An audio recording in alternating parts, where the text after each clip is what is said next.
I don't want to make this video,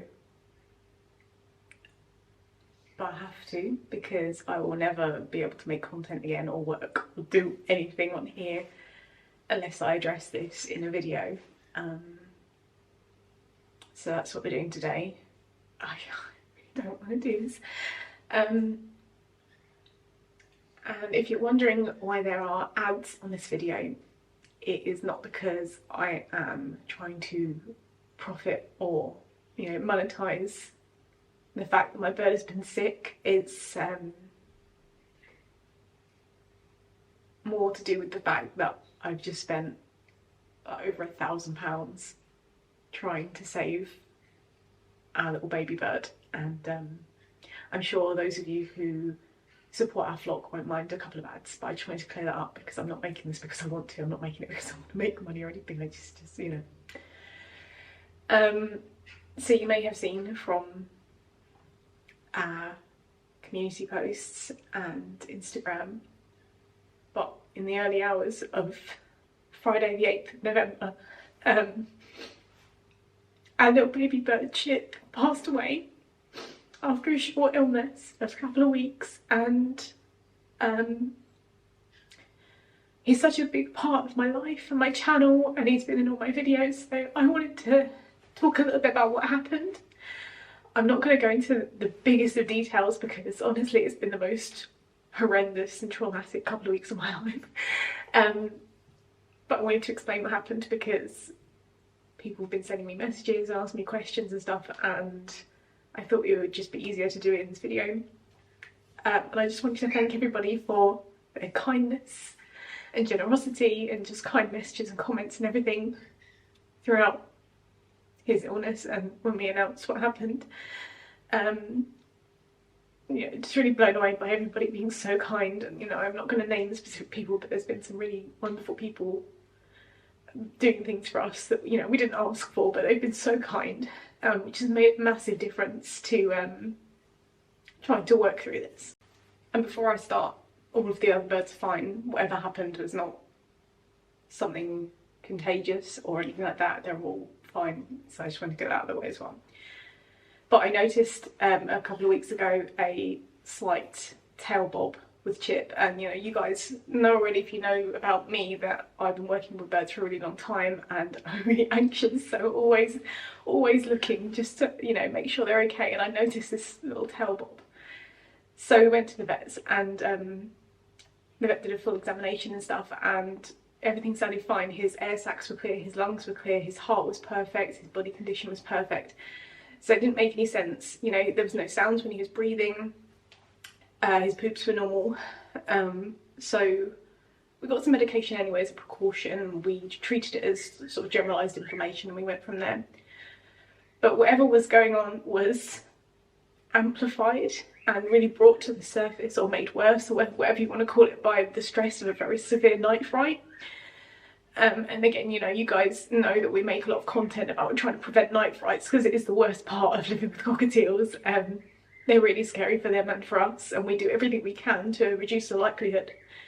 And Chip knocked out lots of feathers during this night fright, and then shortly after he had a fall because he didn't realise that he had knocked out loads of feathers, and the two stressful events meant that what was going on was made so much worse. From this point he developed quite laboured breathing, and his appetite was reduced, and he was just uncomfortable. And I tried to separate him initially into a hospital cage, and he just couldn't bear to be away from fish. Like, he was so stressed being away from fish, and it was really distressing to see, and fish was stressed being away from him. So what we did instead, you know, we've got a big cage. I had loads of platform perches and storage, so we made this like false bottom about half to a third up, with loads of platforms, and put a towel over it and then put paper over it so that they could stay together in a bigger space, but it was a smaller space, so he couldn't like fall or anything. And he did get comfort from staying with fish for the most part. It would encourage him to eat a little bit, but his appetite just really went so quickly, and the weight just fell off of him. He got so thin. And throughout all of this, I've been to the vet so many times, and I'm so grateful for the people who have helped us get to the vets. And it got to the point where he was just really, really thin. He wasn't eating, and one of my very kind patrons, you know who you are, who I've met in person, so I don't just meet up with people off the internet. She very generously insisted on helping us get to the emergency vet over the weekend, to go and have him crop fed, where they put a metal tube into the crop through the mouth to feed him, to try and get him some nutrients, to, you know, give him that calorie boost to help him recover, because he wasn't eating enough, and when you're poorly and not eating enough, you're not going to get better. So he needed a bit of a boost, so I really appreciated that.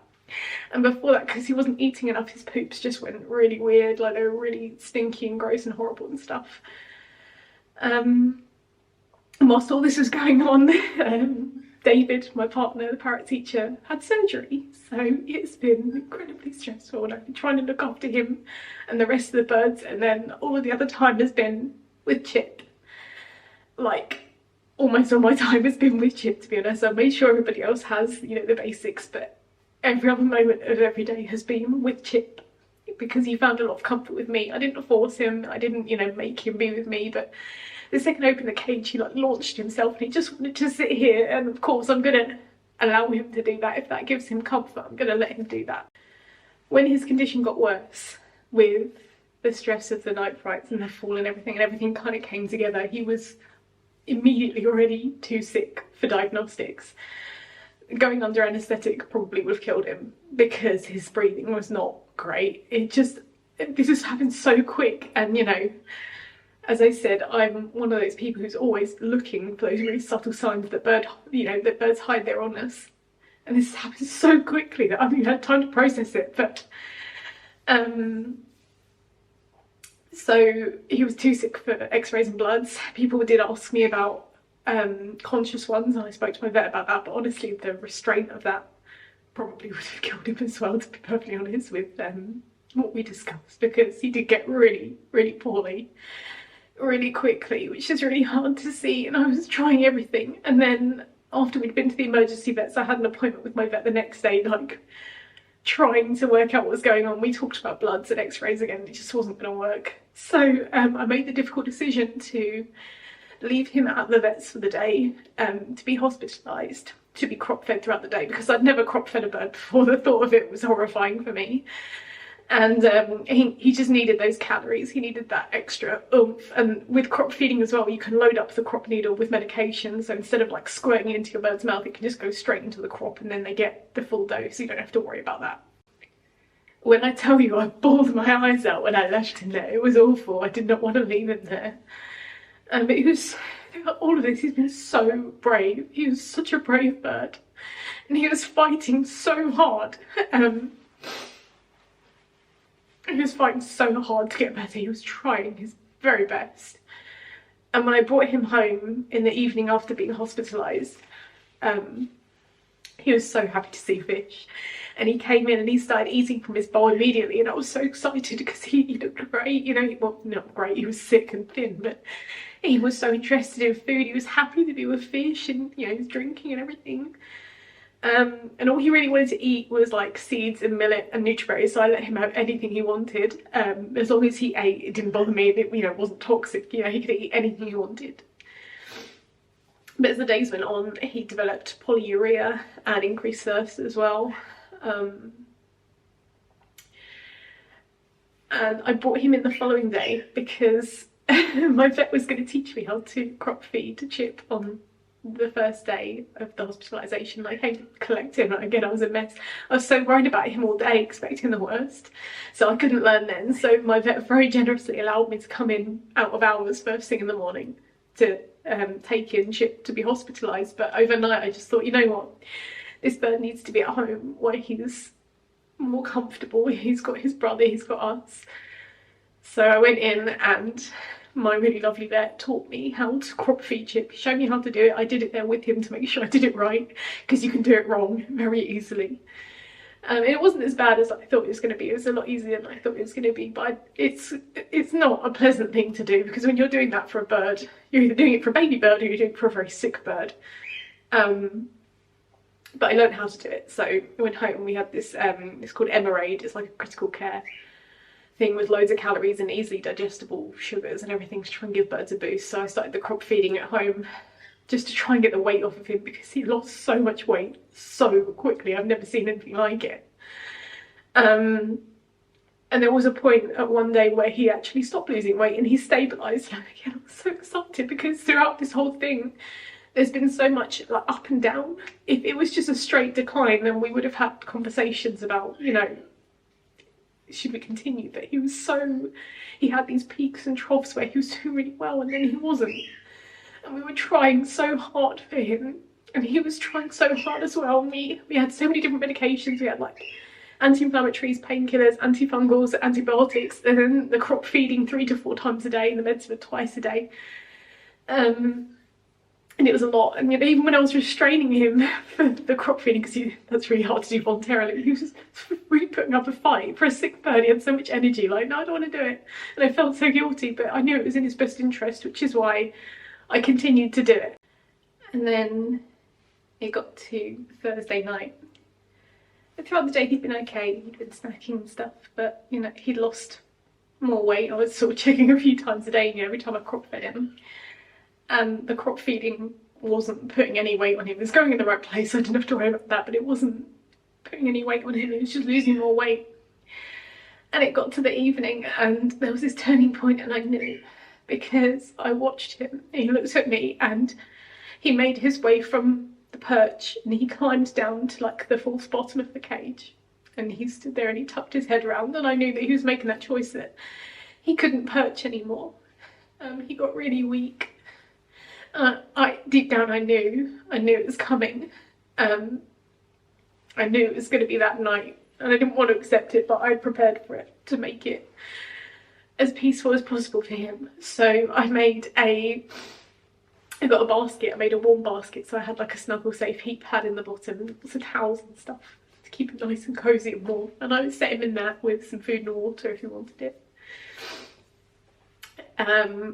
Because most nights we'd actually brought him into our room in the hospital cage overnight so I could keep an eye on him. He was like sat right next to my head in the bed, just to give him that comfort and reassurance. And you know, most nights as well, after the birds had gone to bed, he would come in with us anyway, and he would just sit here on my chest, under my chin.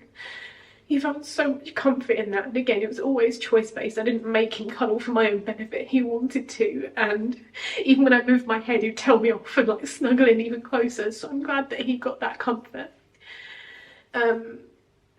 You know, some nights I didn't sleep. He was just with me the whole night.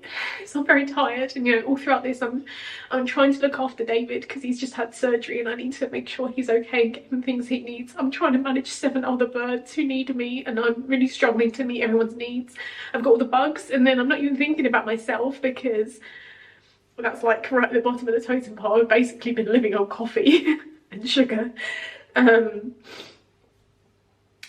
So yeah, this Thursday night I know, because David had surgery, he couldn't really spend time with the birds, and he was worried about, you know, infection or anything like that, but he did spend a lot of time holding Chip that night, and I'm really glad that he did. And I also, when Chip was in his basket, I brought Fish over to come and sort of talk to him and stuff. Fish didn't know what was going on. He was not the brightest spark, and he was just barking away to him and beak snapping and stuff whilst Chip sat there. And you know, I just let them kind of chat to each other for a little bit. And then I put the other birds to bed and brought Chip in with us. And again, assuming or feeling that he was gonna go, I gave him the choice. You can stay in your warm basket, because some birds prefer to be on their own and some birds prefer other comforts. And you know, he was scrabbling to get out the basket to get to me. And that was completely fine. So I vowed to just stay up all night with him. My vet was in the next day. He'd already prescribed extra medication for him on his days off, which was so kind of him. But yeah, I vowed to stay up all night with Chip and just hold him and just give him that warmth and that comfort, and whatever he needed, he could stay with me. It was fine. So we stayed up and I held him and I spoke to him, told him how loved he was and I petted him and everything. And as he was resting, and I was petting him at 2:30 in the morning on the Friday the 8th, I felt him start to go. So I just comforted him and it was quick and it was peaceful. And then he was gone.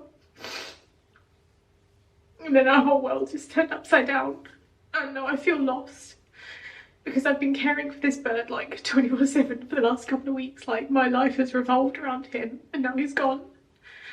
And there's just nothing. And I've got, you know... Oh, I'm such a mess in this video. It's so embarrassing, but you know, it's real life. I've got all these other creatures, human and everything to look after, and all I want to do is look after him, but he's gone. And he's not in pain anymore.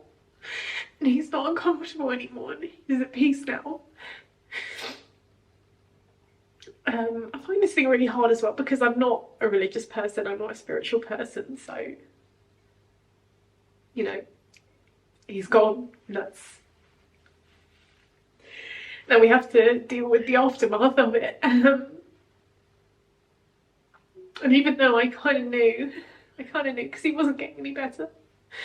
And if it got to the point where our vets are open, I probably would have made that choice. But in some ways, allowing him to do what the body does and be at home with me, warm and comforted and loved and petted, I hope he found comfort in that, and I hope he knew how loved he was.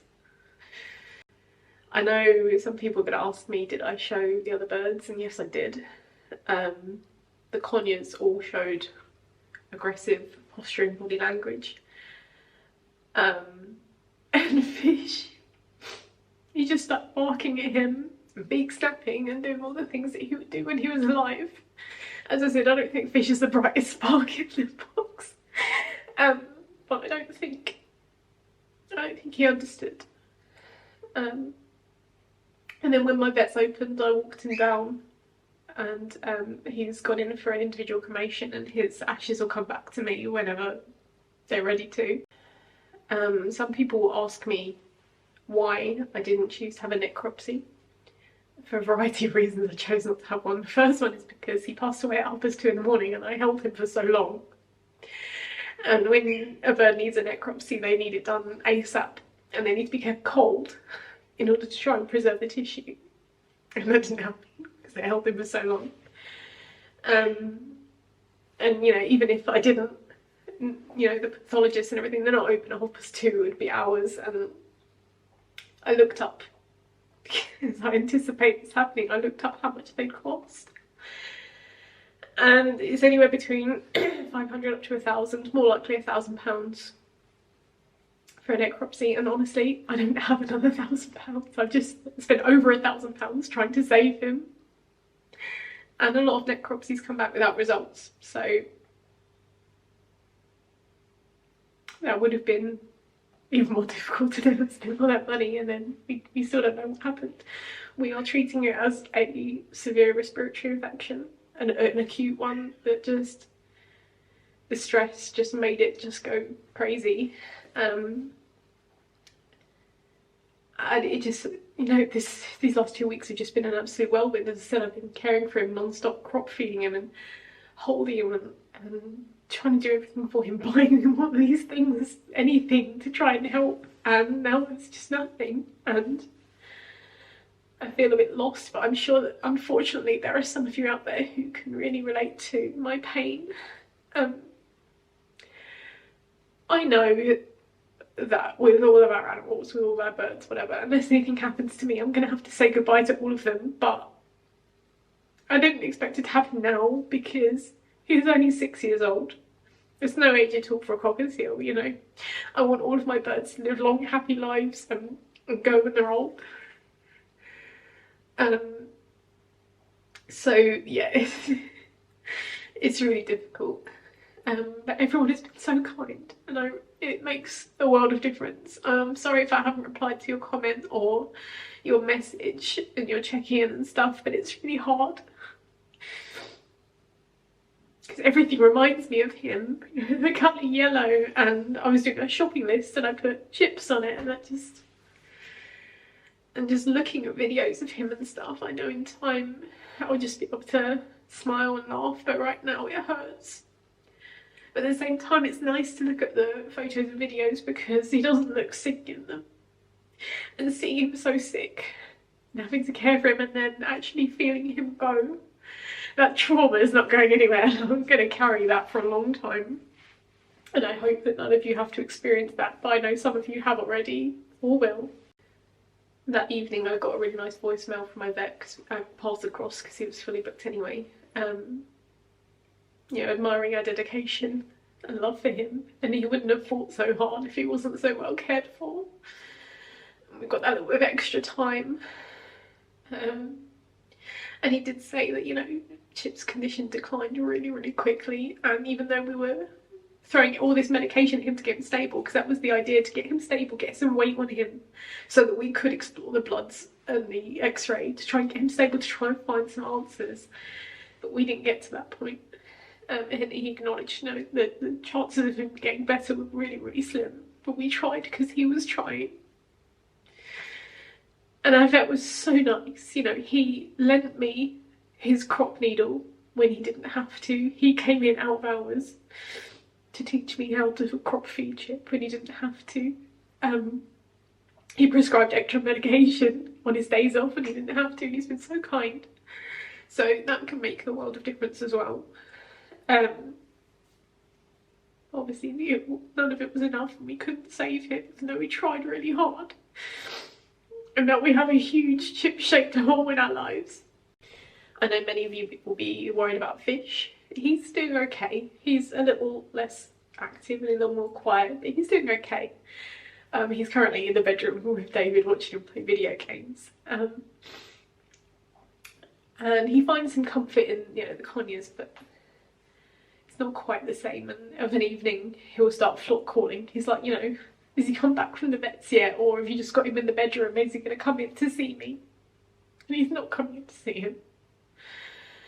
And Chip. Chip is now my lock screen on my phone, and if you can see that. And every time I open up my phone, Fish runs over and starts singing to the picture of Chip. And I don't advocate for playing the cockatiel sounds or anything for birds in general, because for the most part it stresses birds out, but I wanted to try and see if it can provide Fish some comfort, and it has. Both watching videos of Chip and other cockatiel videos, just hearing another cockatiel is giving him some comfort, and he's singing and stuff, and he's not stressed out by it. So for the time being, I will offer him that if he wants it. And I've tested it with other birds. I've tested it with conure videos. He's not interested. He's only interested in cockatiel videos. And other than, you know, wanting to give you guys a bit of an understanding of what's been going on with him and what's happened and everything, I haven't actually done any work in this whole period of time. With David being, you know, having surgery, with Chip being sick, I haven't done any work. And, you know, eventually I'm going to have to do some work. You know, I have contracts to fulfill with doing ad videos on here, and you know, I've got to make money to pay the bills and pay the vet bills and the cremation fees and everything, so I have to start making content soon. But it doesn't feel right to not acknowledge what's happened and just suddenly go in with doing ads or, you know, care guides or whatever. It wouldn't feel right because he's such a big part of my channel, and I'll still probably use videos of him. You know, I don't want to pretend that he doesn't exist. You know, he didn't exist, he did, and he was a little baby boy, so you may still see little videos of him pop up as B-roll, because I want him to still be part of everything. But I am going to have to start making content soon, because making content and doing consultations is, you know, that's my work, and I don't want to. Honestly, I don't want to. I don't want to do anything right now, but I have so much to do. So I don't want you guys to think that I'm just suddenly starting to make ads and everything's fine, because it's not fine. And it's not going to be fine for a long time, but we have to press on. and try and make some sense of it all, but it's happened so quickly that I'm just, yeah, I obviously haven't processed it. I just wanted to kind of tell you guys what happened. So with that being said, I'm going to end this video with just, a few nice little clips of Chip, because again, I want to remember him when he was happy and healthy. And I'm not going to put a sad song on it, I'm going to put, more of an upbeat song or something, just so this is going to be hard enough to edit as it is. Just reliving it over and over again. I think that's kind of why I wanted to make a video, so that I don't have to answer as many questions. I can just put it out there and people can watch this if they want to about what happened. And it's been awful. And I never want any of my animals to suffer or anything like that. I don't want them to be sick, I don't want any of this, but we tried really hard. And he was on, strong painkillers at the end, and I hope that I gave him comfort at the end, being safe and warm and loved. Even if I have to carry that trauma now. But yeah, Chip has left us, and we have to find a way through it now. There's a flock of 7, and it's really hard to only make up 7 bowls, and yeah, it's gonna take some adjustment, and I'm not ready for it, but I don't have a choice. So with that in mind, I want to say a thank you again for everyone who's been so kind. I may not be able to reply to your comments down below if you leave any, but I'll like love them and stuff, and try and find the new normal, I suppose, which I don't want to do, but we're going to do it. So anyway, I hope you enjoy these silly clips of Chip. And you can enjoy him as he was, and I will see you in the next one.